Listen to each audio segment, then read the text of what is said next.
Good afternoon, friends. Today we will talk about what it means to live in a medieval castle. We are used to seeing them in movies, majestic, full of knights and balls. But what was really hidden behind the thick stone walls?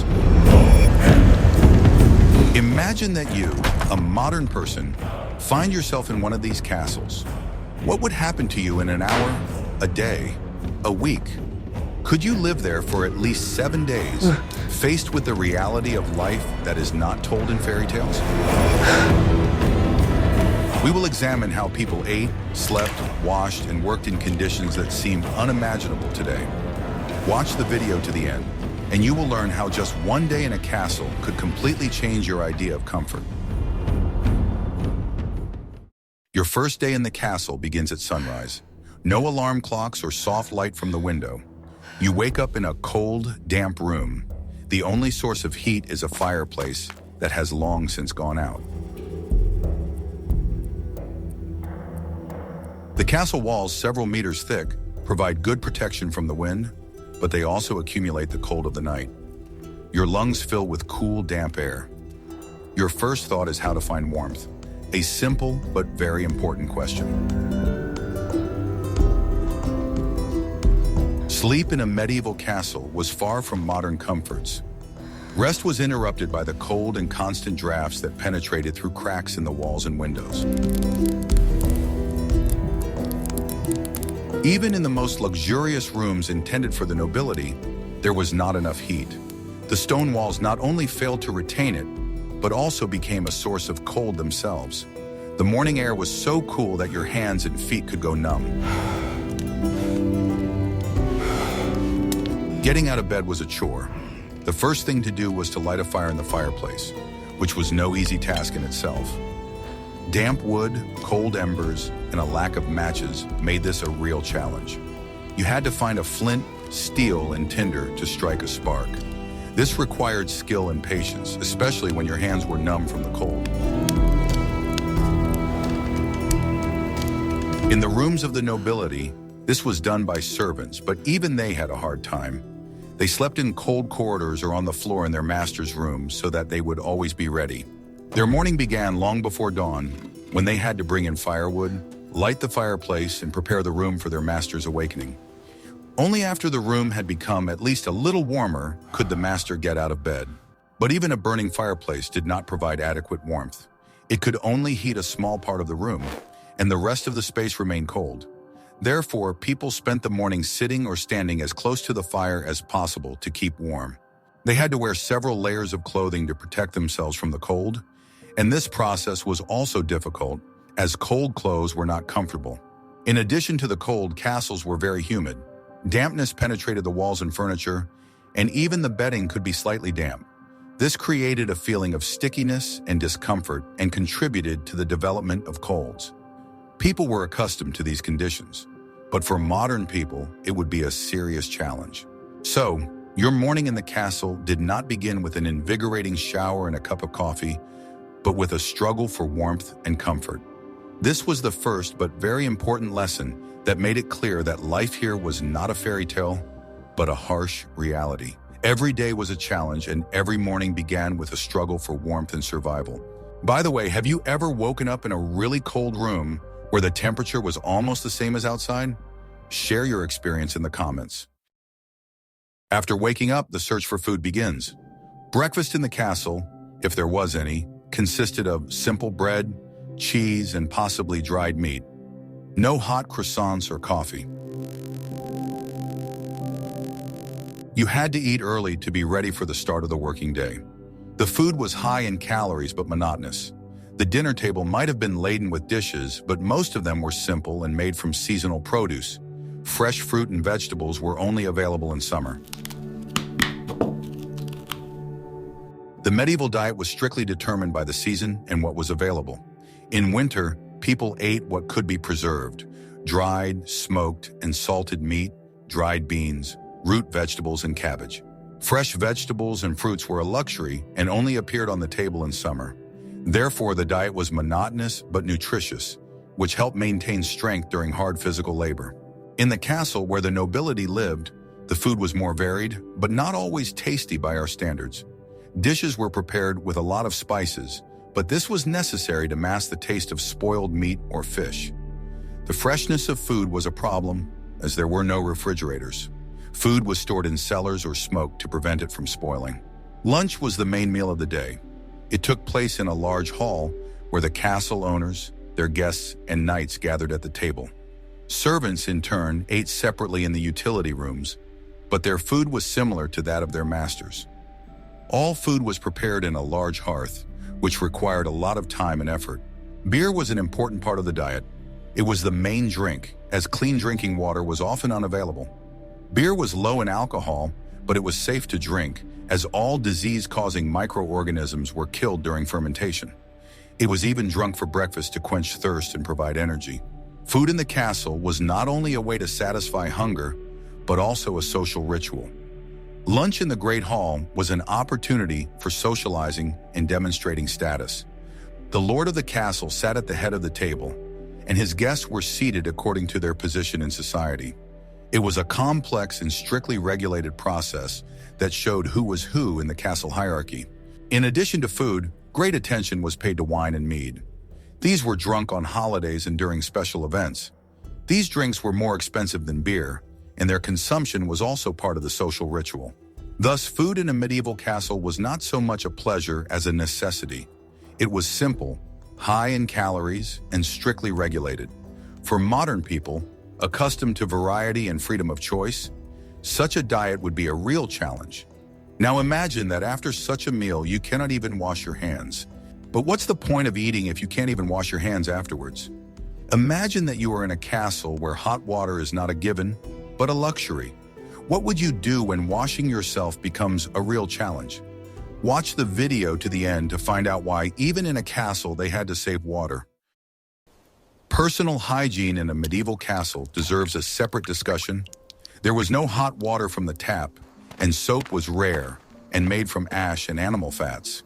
People washed themselves in cold water brought from a well. The water was cold, and people often had to wash in the same water several times. Baths, if there were any, were heated very rarely, as this required a large amount of firewood and water. In most cases, washing was limited to wiping oneself with a wet cloth. In a medieval castle, where every resource was precious, water was considered one of the most valuable. It had to be carried from wells or rivers, which was a laborious process. To heat water, it had to be poured into a cauldron and placed on a fire, which required time and firewood. Therefore, hot water was used only for cooking, and cold water was used for hygiene. Soap was a luxury item. It was made from ash and animal fats, and did not lather much, which made washing inefficient. Therefore, people often used herbal decoctions or simply sand instead of soap to scrub away dirt. It was not very convenient, but it allowed them to maintain some level of cleanliness. There were no toilets in the castle as we know them today. Instead, there were latrines, small ledges in the wall with a hole through which waste fell directly into a moat. These toilets had no flush, and their cleanliness left much to be desired. The lack of sewage and hygiene facilities made life in the castle very uncomfortable. Clothing was also a problem. It was rarely washed, as this required a large amount of water and soap. Linen and woolen clothes were soaked in ash water, then washed and dried. This process was laborious, so clothes were worn for a long time. One of the main problems was the lack of toothbrushes and toothpaste. People used herbs or simply chewed on twigs to clean their teeth. This did not help to keep the mouth clean and led to problems. Smiles in the Middle Ages were not snow white, and dental problems were common. Hair was washed even less frequently than the body. Herbal decoctions were used for this purpose, but in most cases, hair was simply combed. Special combs and decoctions were used to combat parasites. Thus, personal hygiene in a medieval castle was uncomfortable and laborious. The lack of hot water, soap, and other amenities made it a real challenge. People got used to these conditions, but for modern people, it would be a serious challenge. Giving up your usual hygiene routine would probably be one of the most unpleasant moments of your week in the castle. The inner courtyards and rooms of the castle, where there were no latrines, were used as places to relieve oneself. Waste was simply thrown out of windows or doors, creating an unpleasant smell and unsanitary conditions. Servants had to clean up this mess, but even they could not get rid of it completely. The royal bath, if there was one, was rarely heated. It was expensive and labor-intensive. It was mainly used by the owners of the castle, and even then, not every day. For most people, bathing was an event that happened once every few months, and sometimes even less often. The smells in the castle were very strong. The smell of unwashed bodies, food, animals, and waste mixed in the air. To drown them out somehow, people used herbs and incense. Herbs were burned in the rooms to create a more pleasant aroma, but this did not solve the main problem. All this led to many diseases in the castle. The lack of sewage, unwashed hands, and dirt contributed to the spread of infections. Epidemics were common and could lead to the death of large numbers of people. Thus, personal hygiene in a medieval castle was not only uncomfortable but also dangerous. People lived in conditions where cleanliness was a rare luxury and disease was a constant companion. It was a time when survival depended on endurance and strength of spirit. Free time in the castle was a valuable resource. There was little of it, and it was used for socializing, handicrafts, or simple games. There were no books in the modern sense in the castle, and very few people were literate. Therefore, reading was a privilege. Evenings were spent by the fireplace, telling stories, listening to songs, or simply socializing. It was a time when people could take a break from hard work. Leisure time in a medieval castle was strictly divided according to social status. For most ordinary people, including servants and craftsmen, there was very little free time. Their lives consisted of hard work, and rest was associated with restoring their strength. After a long day, they would gather together to eat and spend time with their loved ones. This was a time for casual conversation, sharing news, and telling stories. Oral creativity was the main form of entertainment, as most people could not read or write. In the castle, where the nobility lived, there was more free time. The nobles could go hunting, which was not only entertainment, but also a way to replenish food supplies. Tournaments and jousting were also popular, attracting large crowds and serving as important social events. During the cold season, entertainment moved indoors to the castle. Feasts and balls were held in large halls, where people could dance, listen to music, and socialize. Musicians and singers, or minstrels as they were called, were an essential part of any celebration. They played lutes, flutes, and harps, creating an atmosphere of merriment. Board games were also a popular pastime. People played dice, chess, and other games. It was a way to spend time with friends and family. In a castle where there was no internet or television, such games were the only way to entertain oneself. For women, needlework was an important leisure activity. They embroidered tapestries, sewed clothes, and did other types of needlework. This was not only entertainment, but also a necessity, as all the clothes and decorations in the castle were made by hand. Reading was a privilege. Books were very expensive because they were copied by hand.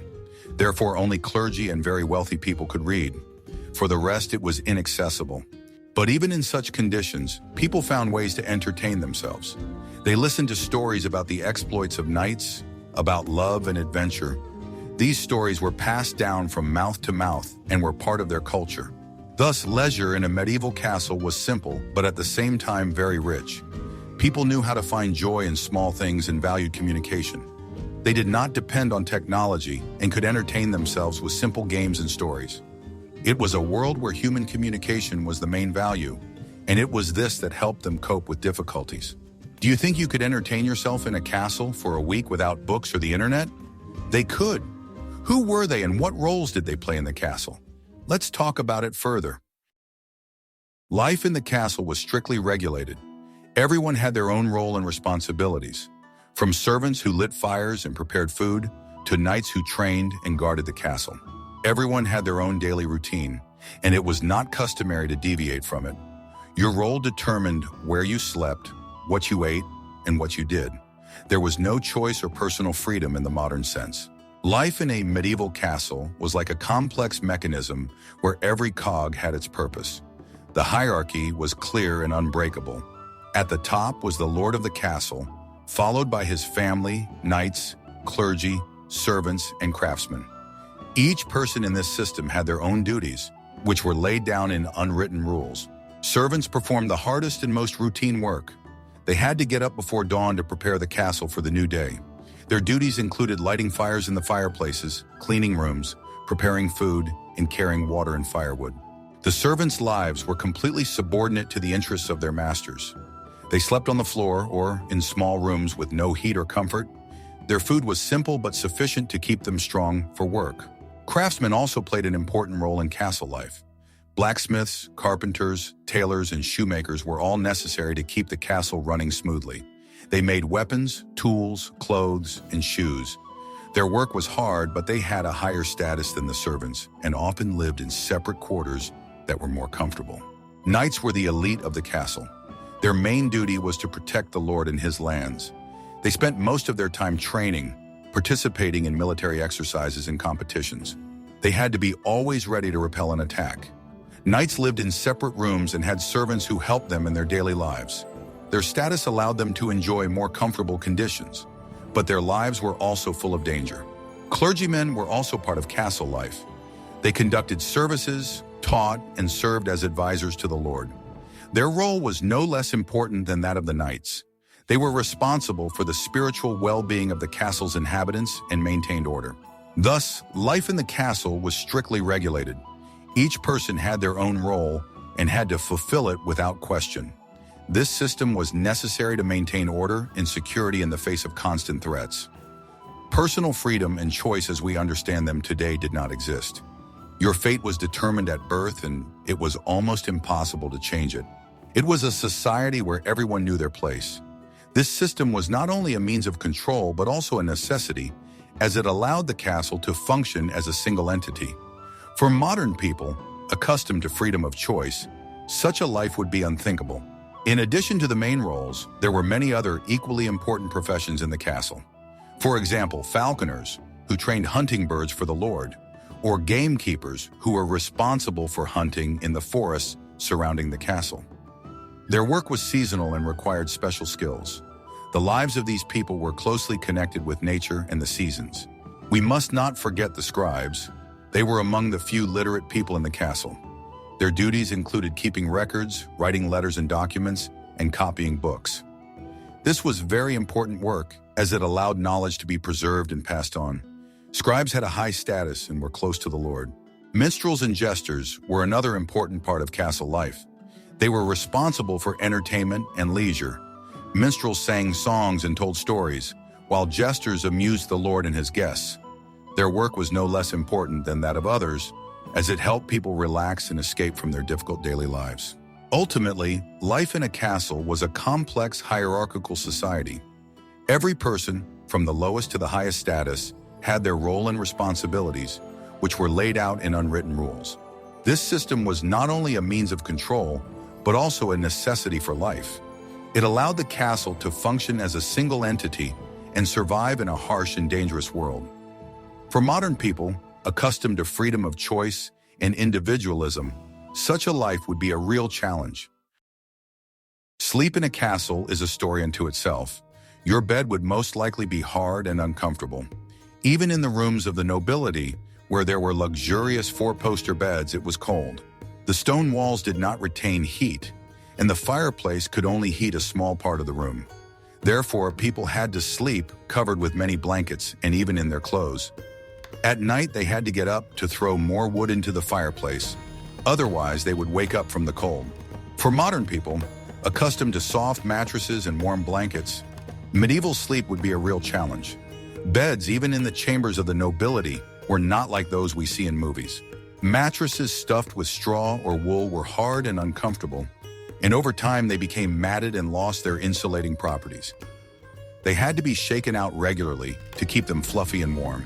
Canopies and curtains on beds were not just decoration.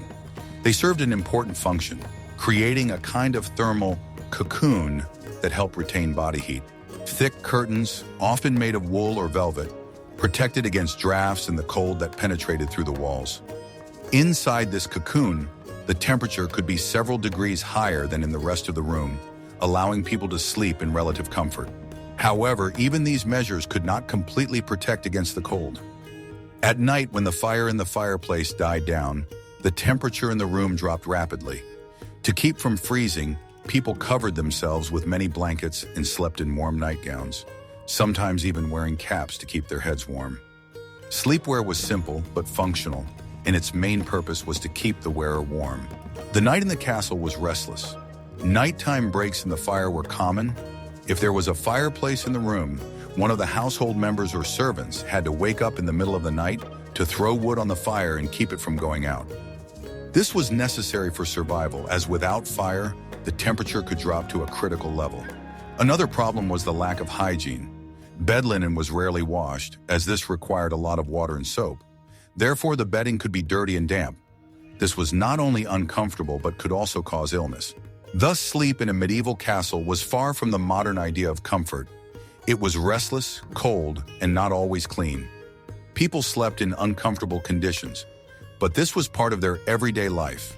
They were used to such conditions, but for a modern person, it would be a serious challenge. The cold and discomfort at night could quickly undermine your health and psychological state. Would you be able to wake up in the middle of the night, walk through dozens of people in your night clothes just to light a fire?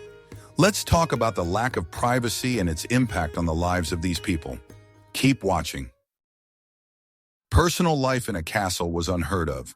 In most cases, everyone slept in one large room. Servants, knights, even the owners, all shared the same space. It was not only a matter of saving heat, but also of safety. In such an environment, it was impossible to be alone, which can be a real challenge for modern people. The lack of privacy in a medieval castle was the norm, not the exception. Life was collective, and personal space, as we understand it, simply did not exist. Everyone slept in the same room, as this was the most efficient way to keep warm. The bed was not just a place to sleep, but the center of social life. People could sit, eat, and talk on it, and it was rarely empty. In the large halls of castles, where people lived and worked, there were no partitions or walls. The entire space was open, and everyone could see what everyone else was doing. This was not only a matter of saving space, but also of safety. In an open space, it was easier to spot danger and react to it. However, it also meant that you had no opportunity to retreat and be alone. For modern people, accustomed to personal space and the ability to shut themselves in their rooms, such a life would be unthinkable. The lack of privacy could cause stress and discomfort. You couldn't just relax or rest, as there were always people around. Sleeping in a room with dozens of people had its drawbacks. Constant noise, snoring, and talking all prevented you from getting a good night's sleep. But people got used to it and learned to sleep in such conditions. They considered it part of their lives and didn't complain. Apart from the bedroom, there were no other places in the castle where you could be alone. Even the toilets, which were simple holes in the wall, offered no privacy. People got used to their private lives being on display for everyone to see and didn't think it was a big deal.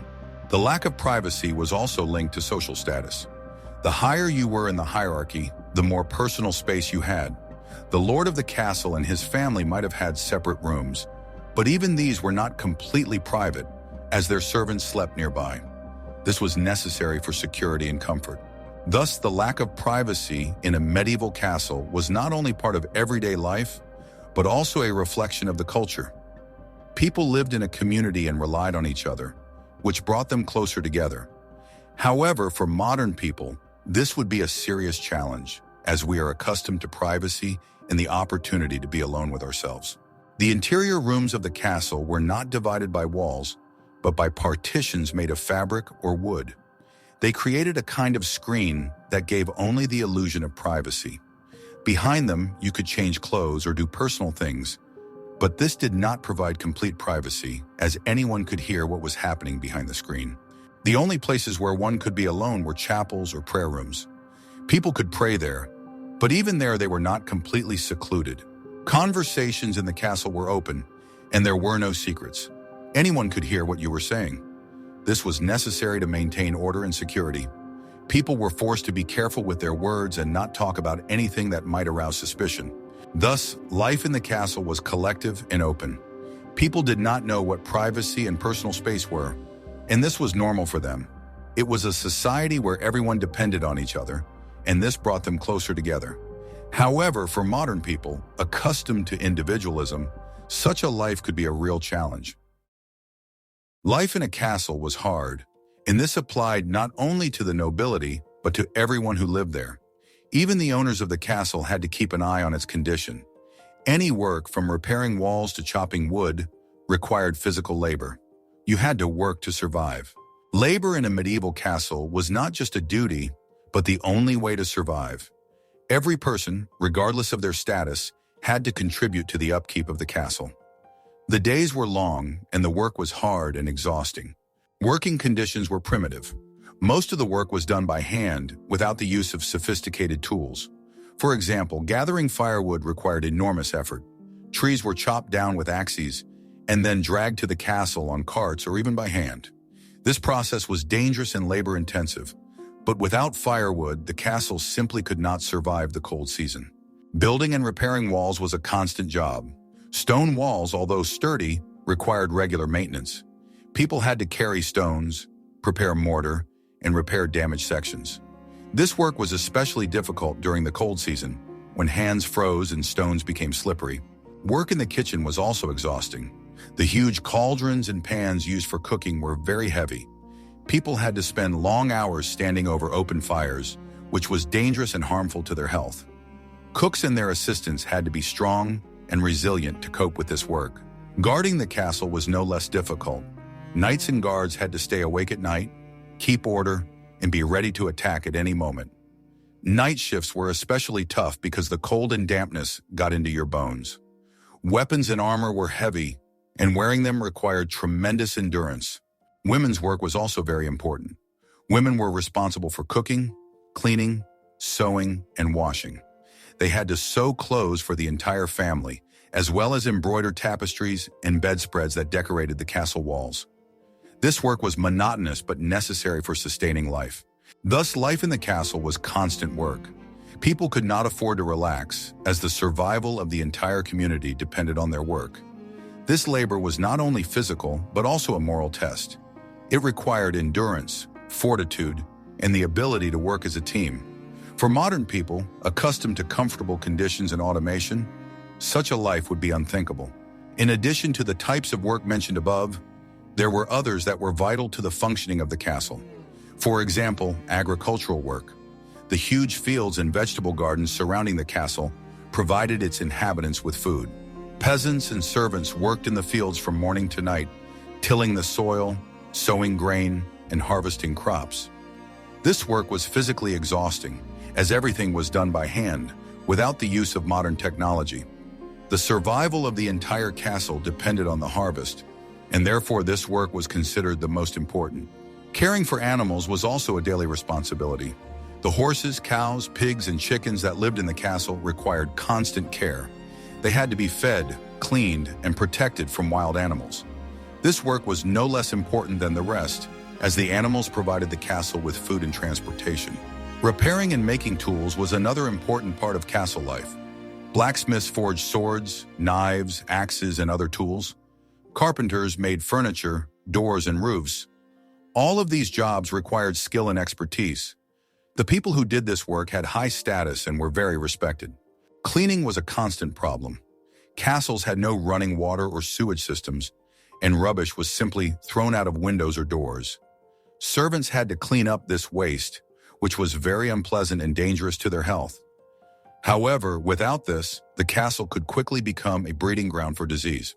Thus, life in a castle was a constant cycle of work. Everyone, from the lord to the lowliest servant, had to work to survive.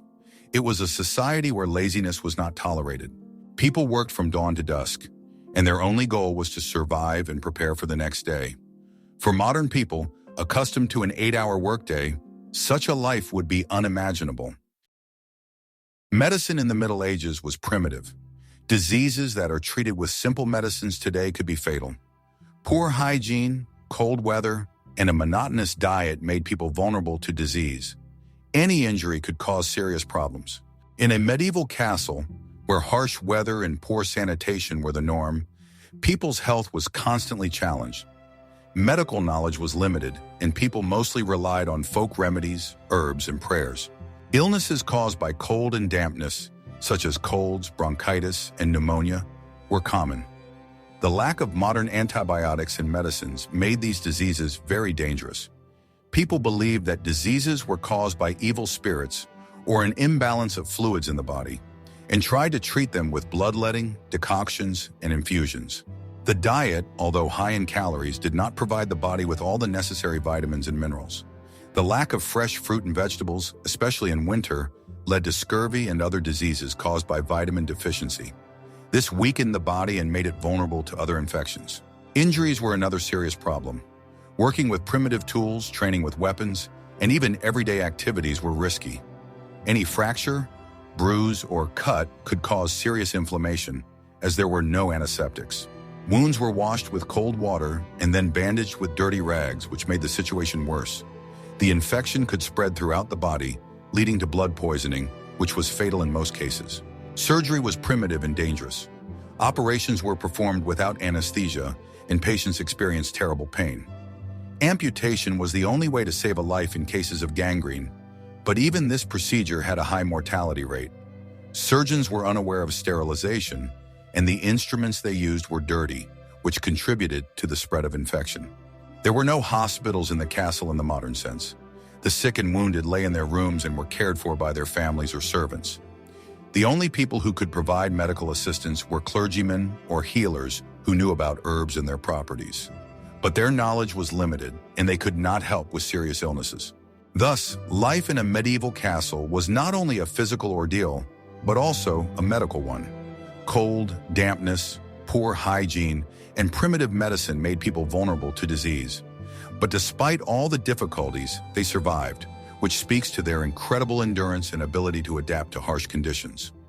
Their bodies were accustomed to hardship, and their spirits were unbreakable. In addition to the problems mentioned above, there were others that affected the health of the people in the castle. The lack of sewage and clean air led to the spread of infections. Garbage and waste thrown out of windows created unsanitary conditions, which were an ideal breeding ground for disease-causing microorganisms. Diseases that we consider harmless today could cause epidemics that claimed the lives of many people. The food eaten in the castle was also a source of problems. The lack of refrigerators meant that food could spoil. Eating spoiled meat or fish could lead to poisoning and stomach illnesses.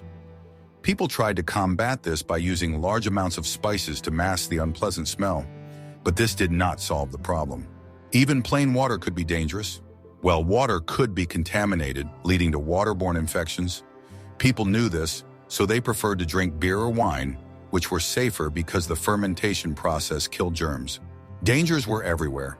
Knights could be injured during training, servants could be injured while working, and ordinary people could catch colds and fall ill.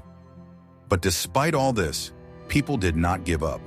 They learned to treat themselves with herbs, roots, and infusions. Their knowledge was passed down from generation to generation and was their only salvation. Thus, life in a castle was not only a physical challenge, but also a medical one. People lived in conditions where every action could be dangerous, and their only protection was their endurance and strength of spirit. They learned to cope with difficulties and find ways to survive in a harsh world. There was no freedom of movement in the castle. You couldn't just go out for a walk. The castle gates were only opened at certain times, and there were many dangers outside the walls. Your life was confined to the castle walls, and this could be a serious psychological challenge. For modern people, accustomed to the ability to move freely, life in a medieval castle would be a real psychological prison. Although the castle grounds were extensive, they were strictly limited by walls. You couldn't just go out for a walk in the woods or visit a neighboring village, as it was unsafe. The castle gates were only opened on a schedule and under strict control. To leave the castle, you had to get permission from the lord or the commandant, which wasn't easy. With constant threats, castles were closed, and this was necessary for safety. But it also meant that your life was completely isolated from the outside world. There were many dangers outside the castle walls. Wild animals, bandits, hostile troops. All of this made travel very risky. People lived in constant fear and did not leave the castle unless absolutely necessary. This fear was not imaginary, but a real threat that could cost them their lives. Life in isolation could be a serious psychological challenge. The lack of new experiences, monotony, and limited space could lead to depression and apathy. People lived in the same environment, saw the same people, and did the same work. It was like living in a large prison where you were free but could not leave. However, people in the Middle Ages did not perceive this isolation as a problem. They lived in a collective and were part of a community that provided them with security and support. Their world was small, but at the same time very rich. They found joy in communicating with their neighbors, in handicrafts, and in simple games. They did not know what freedom meant in the modern sense, and therefore did not feel restricted. For them, the castle was not a prison, but a fortress that protected them from the outside world. They valued this protection and were willing to pay for it with their freedom. Life in the castle was uncomfortable, but it was safe, and that was the most important thing. Thus, freedom of movement in a medieval castle was limited. People lived in isolation, but they learned to find joy in small things and to value safety. It was a different era, with different values and different ideas about life. And if you found yourself in it, you would have to rethink everything you know about freedom and comfort. So, a medieval castle was not just a magnificent building, but a harsh place to live. It tested people's strength and endurance, forcing them to fight for warmth, food, and safety every day. Behind its walls, there was none of the comforts we are used to, but there was real life, full of difficulties and trials. It taught people to appreciate the simplest things: the warmth of a fire, clean water, dry clothes, and the company of loved ones. If you still think that life in a castle is a fairy tale, now you know that it is not. It was a world where survival was the top priority and comfort was a rare luxury. Write in the comments if you would like to find yourself in a medieval castle, knowing all the difficulties you would face. And if you like this video, please subscribe to the channel so you don't miss new episodes. Thank you for watching, and see you next time.